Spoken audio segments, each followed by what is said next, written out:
तो भारत की कूटनीति का दम हम देख रहे हैं। तहव्वुर राणा भारत लाया जा चुका है, जिससे कई दौर की पूछताछ हो चुकी है, जिसमें नए नए खुलासे हम देख रहे हैं। और दूसरी तरफ मेहुल चौकसी को लेकर ये बड़ी खबर कि अब भारत प्रत्यर्पण की तैयारी में है भारतीय एजेंसियां। ज्यादा जानकारी के लिए हमारे साथ जुड़ रहे हैं हरिप्रसाद, जो विसल ब्लोअर है इस मामले में, जो मेहुल चौकसी का केस है। हरिप्रसाद जी, बहुत बहुत शुक्रिया आपका एनडीटीवी के साथ जुड़ने के लिए। सबसे पहले तो यही कि क्या लगता है कि अब जीत के करीब हैं हम, मेहुल चौकसी को जल्दी भारत लाया जा सकता है? हमें नहीं पता जीत का कितना करीब है, क्योंकि लास्ट टाइम भी जब वो एंटीगा में थे तो पूरा टीम, इंडियन एजेंसीज का पूरा टीम चला गया था, अपना एक एरोप्लेन भी लेके गया था, फिर खाली हाथ वापस लौट के आ गए। तो ये बेल्जियम में भी पकड़ा गया। बेल्जियम का he has a fleet of lawyers, तो उसके हिसाब से उसको लाना इतना आसान नहीं होगा, क्योंकि बहुत करीब, जीत के लिए बहुत करीब है। मैं नहीं बोल सकता, depends on our strength of our agencies. आपने कैसे इस मामले को उठाया था, क्या हुआ था, जरा बताएं। हाँ, क्या क्वेश्चन है आपका? आपने जब इस मामले की शुरुआत की थी, कैसे ये मामला जहन में आया, कैसे ये मामला उठाया था आपने? क्योंकि मैं उनके साथ एक फ्रेंचाइजी बिजनेस शुरू किया था बेंगलोर में। तो उसको होने के बाद हमको पता चला ये तो कोई पॉन्जी स्कीम है, मेरे जैसा बहुत सारा लोगों को इसने ठगा है। तो उसके हिसाब से हमारा 1 साल 2 साल बिजनेस करने के बाद पता चला कि ये पॉन्जी स्कीम है, वो सब लोगों को चीट कर रहा है। उसके बाद हमने उसके ऊपर एफआईआर किया और केस चलाया, सब कुछ किया। तो ड्यूरिंग दैट इन्वेस्टिगेशन हमको पता चला कि ये हमारे साथ तो जो धोखा हो रहा है वो तो बहुत छोटी बात है, बड़ा धोखा तो बैंकों के साथ हो रहा है। वो इंफॉर्मेशन मैंने सारा एजेंसीज को दिया था, तो like SEBI, CBI, ED and SFIO, everybody, but the corrective action और necessary action was not taken in time. तो इसीलिए वो थोड़ा लेट हो गया था एक्शन, ये स्कोप कर सका। जी हरिप्रसाद जी, ये जरा बताएं, आपको पहली बार कब एहसास हुआ, क्योंकि आप विसल ब्लोअर हैं, इस पूरे मामले को करीब से आपने देखा, आपको पहली बार कब एहसास हुआ कि यहां पर खेल कुछ और ही चल रहा है? 2017 में मेरे को पता चल गया कि ये बड़ा खेल चल रहा है इधर। जी, 2017 में ऐसे कोई अब खास बात सामने आई, कुछ ऐसे डॉक्यूमेंट्स आपके सामने आए, कोई आपने ऐसे कोई ट्रांजैक्शंस देखे, उसके बारे में जरा बताएं हमें। नहीं, जब मेरा केस फाइट कर रहा था, I had to prove that the credentials of this guy. So I was studying his company matters, his company balance sheets and company finances. So it is very clearly evident in the finances that he has taken a huge loans from almost 10 to 15 banks all over India to the tune of 10 to 15,000 crores, and he was never paying it back. Not only he is not paying the loan back, he was not even paying the income tax dues for the past 3-4 years before 2017. So I don't understand. If I don't pay taxes in India for 1 year, there is a penalty, there is an investigation, there is Hariprasad ji, गुजारिश आपसे एक है कि अपनी बात अगर आप हिंदी में कहें तो हमारे दर्शकों के लिए ज्यादा अच्छा होगा, क्योंकि हम हिंदी चैनल है। तो आप अगर सही है, मैं हिंदी थोड़ा कम समझता हूं, सो सॉरी फॉर इट। बीच में आप इंग्लिश में मिक्स कर सकते हैं, अपनी बात पूरी कर लें आप। हाँ, करेंगे, हिंदी में ट्राई करेंगे जी।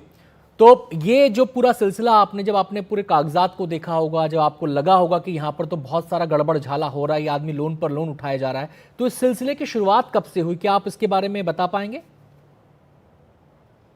नो, डेफिनेटली वो 2012 से शुरू हुआ इसका पूरा सिलसिले का कहानी। इन लोगों का पूरा जो है वो तो 2012 से चल रहा था जी। तो मैं तो था 2012 में ही अपना बिजनेस शुरू किया था। सो 2 साल में मेरे को पता चला ये गेम कुछ और ही चल रहा है जी। इसकी वजह से मैंने उसके साथ बिजनेस कट ऑफ किया। कट ऑफ करने के बाद मैं जब उसके ऊपर केस लड़ रहा था, ये सब इंफॉर्मेशन मेरे को मिला था during my own investigation about this company affairs. इस पूरे मामले को देखकर जो कागजी फर्जीवाड़ा इस पूरे मामले में हुआ, हर्षद मेहता केस की याद आती है। उसमें बैंक रिसीट्स को लेकर बड़ा फर्जीवाड़ा हुआ था। एक जो पीरियड होता है बीच में 15-20 दिन का, उसका फायदा हर्षद मेहता ने उठाया था। यहाँ पर LOU का जिक्र आता है, लेटर ऑफ अंडरटेकिंग का जिक्र आता है। तो इस लेटर ऑफ अंडरटेकिंग के बारे में हमारे दर्शकों को बताइए कि कैसे इसके जरिए इस खेल को आगे बढ़ाया गया। पहले शुरुआत में कितना अमाउंट था, फिर कैसे अमाउंट बढ़ता चला गया? नहीं, लेटर ऑफ अंडरटेकिंग इज एक इंटरनेशनल ट्रांजैक्शन प्रोसेस है। जी तो वो अगर लेटर ऑफ अंडरटेकिंग लेके बाहर का देशों में लेके जाके वो लोकल बैंक से पैसा उठा के उसका एक्सपोर्ट इंपोर्ट का इनवॉइस करके ये सब इंटरनेशनल ट्रेड में चलता है। जी बट इसने क्या किया, तो फर्जी लेटर ऑफ अंडरटेकिंग क्रिएट किया लोकल लोगों के साथ बैठ के, जी लोकल लोगों के साथ कनेक्ट करके।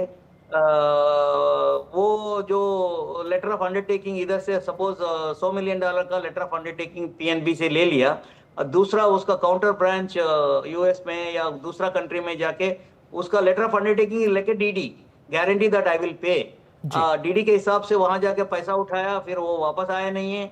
जब ड्यू डेट होता 90 डेज के अंदर ड्यू डेट होता जी उसका, उसको ऊपर और एक लेटर ऑफ अंडरटेकिंग की के उसको पे कर दिया। इसका रोटेशन करते करते बड़ा अमाउंट हो गया वो। मतलब एक के बाद एक और टोपी उस पहनाता ये चला लोकल गया। जो ऑफिसर है उसको ठीक से रिपोर्टिंग करने नहीं दिया उसको, जी शायद। मतलब एक He के was बाद also एक टोपी ये पहनाता चला गया और इस तरीके से गड़बड़ झाला हुआ।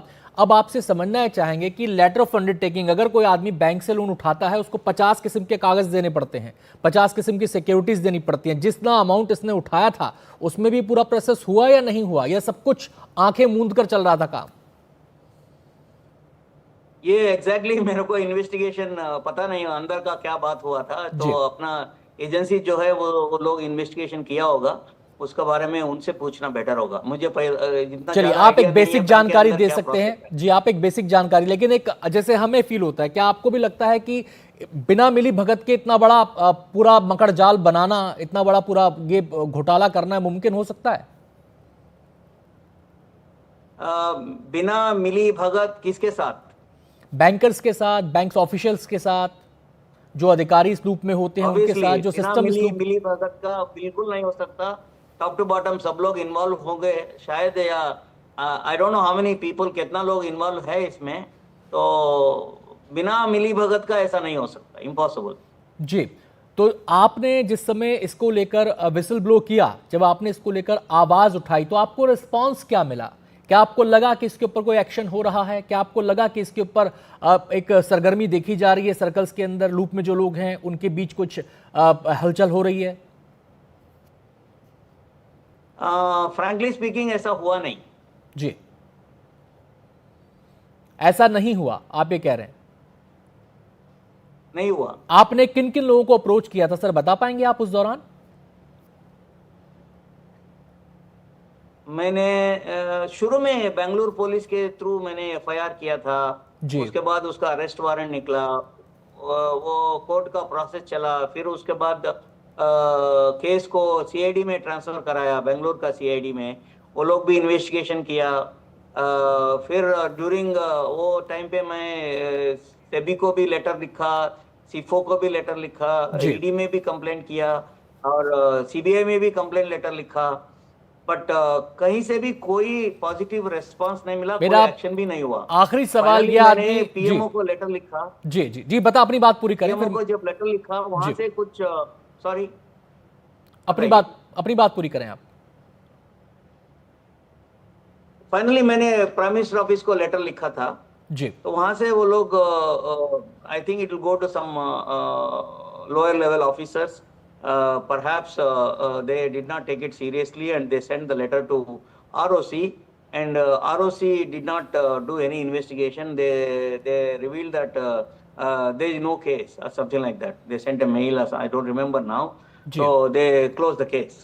जी। तो मेरे हिसाब से मेहुल चोकसी सब जगह में अपना लोगों को बिठा रहा होगा या कहीं मैनेज करता होगा, इसलिए ये सब हो सका इतना जी साल।